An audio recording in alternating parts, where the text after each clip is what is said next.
بسم اللہ الرحمن الرحیم۔ السلام علیکم۔ تو میرے پیارے ساتھیوں، آج کی اس ویڈیو میں ہم آپ کو بتائیں گے حضرت نوح علیہ السلام کے واقعے کے بارے میں اور بت پرستی کیسے شروع ہوئی، حضرت نوح علیہ السلام کی قوم کو اللہ کا عذاب کیسے ہوا۔ تو چلیے ویڈیو کو شروع کرتے ہیں، ویڈیو کو آخر تک دیکھیں۔ حضرت آدم علیہ السلام کے قریب 1000 سال توحید پہ قائم رہنے کے بعد لوگوں میں بت پرستی شروع ہو گئی۔ اس زمانے میں جب کوئی نیک لوگ فوت ہوتے یعنی کہ مر جاتے تھے تو ان کی یاد میں بت بنا لیا کرتے تھے، اور آہستہ آہستہ شیطان کے وسوسے ڈالنے کی وجہ سے ان سبھی بتوں کی پوجا شروع ہو جاتی تھی۔ جب بت پرستی عام ہو گئی تو اللہ نے حضرت نوح علیہ السلام کو رسول بنا کر بھیجا۔ حضرت آدم علیہ السلام کے بعد یہ پہلے نبی ہیں جن کو رسالت عطا کی گئی۔ صحیح مسلم کی ایک حدیث میں حضرت ابو ہریرہ رضی اللہ عنہ سے روایت ہے کہ اے نوح، تو زمین پر سب سے پہلا رسول بنایا گیا۔ نوح علیہ السلام دعوت و تبلیغ کے سلسلے میں سخت محنت کرتے تھے، دن رات ان کے گھروں اور اجتماعات میں جا کر ان کو دعوت دیتے۔ آپ انہیں اعلانیہ اور پوشیدہ دعوت دیتے۔ ان کو دعوت دیتے دیتے 950 سال گزر گئے، لیکن سوائے چند لوگوں کے کوئی ایمان نہیں لایا۔ اسی زمانے میں ایک مغرور بادشاہ تھا جو اپنے قوم سے کہتا تھا نوح کی باتوں پر دھیان مت دینا اور نہ اس سے بحث کرنا، یہ جو کرتا ہے اسے کرنے دو، تم اپنے بتوں کی پوجا پر ڈٹے رہو۔ اس طرح حضرت نوح علیہ السلام نے 950 سال دعوت دی، لیکن صرف 80 لوگوں نے ہی دین قبول کیا۔ ان میں زیادہ تر لوگ مشکین اور غریب تھے۔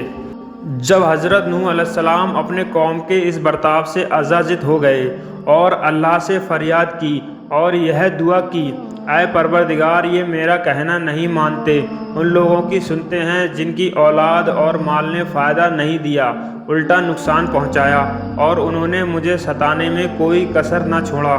آپس میں کہنے لگے، اپنے دیوتاؤں کو نہ چھوڑنا، نہ باد، نہ شوہا، اور نہ یاؤس، اور نہ یعوف، اور نہ نشر کو چھوڑنا۔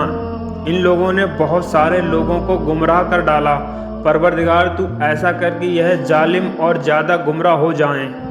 جب حضرت نوح علیہ السلام کے دعوت و تبلیغ کا ان کی قوم پر کوئی اثر نہیں ہوا تو آپ بہت غمزدہ اور پریشان ہوئے۔ تو اللہ نے ان کو تسلی دی اور ارشاد فرمایا، اور نوح پر وحی کی گئی کہ جو ایمان لے آئے وہ لے آئے، اب ان میں سے کوئی ایمان لانے والا نہیں ہے، پر ان کی حرکتوں پر غم نہ کر۔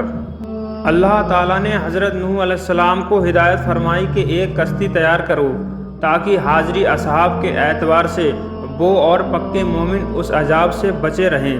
حضرت نوح علیہ السلام نے کشتی بنانا شروع کی تو کفار نے ہنسی اڑانا اور مذاق بنانا شروع کر دیا۔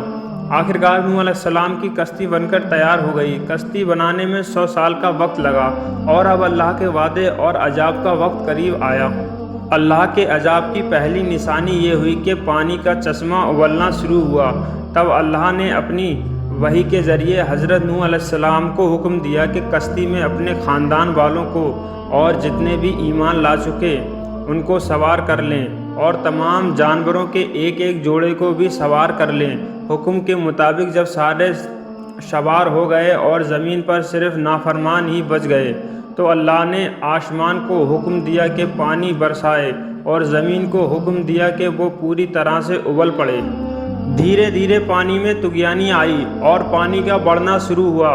تب کشتی پانی میں تیرنے لگی۔ حضرت نوح علیہ السلام کا بیٹا جس کا نام کنعان تھا، پانی بڑھنے کی وجہ سے وہ پہاڑوں کی طرف جانے لگا۔ تب حضرت نوح علیہ السلام نے پکارا کہ بیٹے، تم ایمان لے آؤ اور کشتی میں سوار ہو جاؤ۔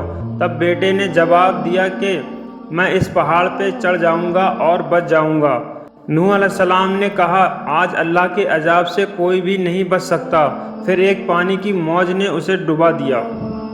مسلسل دن رات بارش ہوتی رہی اور چشمے سے پانی نکلتی رہی۔ آخرکار پوری نافرمان قوم غرق ہو گئی، کوئی بھی نہ بچ سکا۔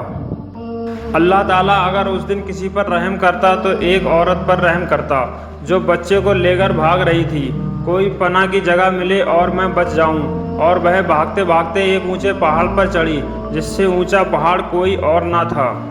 پیچھے سے پانی آیا، اس نے پہاڑ کو جو ڈبویا، پھر اس کے پاؤں پر چڑھا، پھر اس کے سینے پر آیا، پھر اس نے بچے کو اوپر کیا، پھر اس کی گردن تک آیا تو اس نے یوں اپنے بچے کو اپنے سر کے اوپر کر لیا۔ اس نے سوچا ہوگا کہ شاید میرا بچہ بچ جائے، پر پانی کی موج نے نہ بچے چھوڑے نہ بڑے چھوڑے، سب کو برابر کر دیا۔ یہاں تک کہ حضرت نوح علیہ السلام کے اپنے بیٹے کو اللہ تعالیٰ نے ان کے سامنے غرق کر دیا۔ 3 آدمی ایک گفا میں چھپ گئے اور اوپر سے پتھر رکھ لیا کہ یہاں پانی نہیں آئے گا۔ چاروں طرف جو پانی کا تماشا دیکھا تو اندر بیٹھ گئے۔ تھوڑی دیر میں تینوں کو تیز پیشاب آیا اور بے قرار ہو کر پیشاب کرنے بیٹھے۔ اللہ نے پیشاب کو جاری کر دیا اور وہ پیشاب کرتے کرتے اپنے ہی پیشاب میں غرق ہو کر مر گئے۔ جو کام نوح علیہ السلام کی قوم کرتی تھی وہی کام آج ہو رہے ہیں، ساری دنیا میں ہو رہے ہیں۔ اللہ تعالی ہم سب پر اپنا رحم فرمائے۔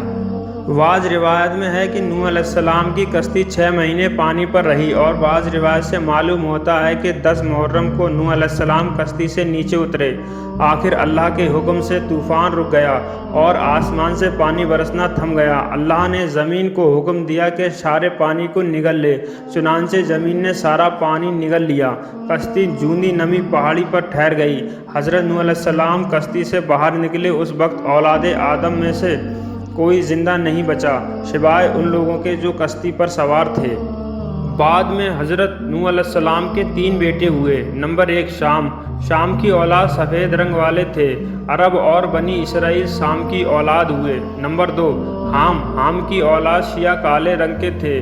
تمام حبش حام کی اولاد ہیں۔ نمبر 3 یافس۔ یافس کی قوم سرخی مائل تھی۔ ترک اور مغربی ایشیا کے لوگ یافس کی اولاد ہیں۔ طوفان کے بعد حضرت نوح علیہ السلام مزید 350 سال اور زندہ رہے۔ پھر حضرت نوح علیہ السلام فوج ہو گئے۔ راجع ترین روایت کے مطابق آپ مکہ میں دفن ہوئے۔ ایک دوسری روایت کے مطابق آپ لیبنان میں دفن ہوئے۔ تو میرے پیارے ساتھیوں، ایسی اور ویڈیو دیکھنے کے لیے ہمارے چینل کو سبسکرائب کر لیں اور جاتے جاتے اس ویڈیو کو ایک لائک بھی کر دیں۔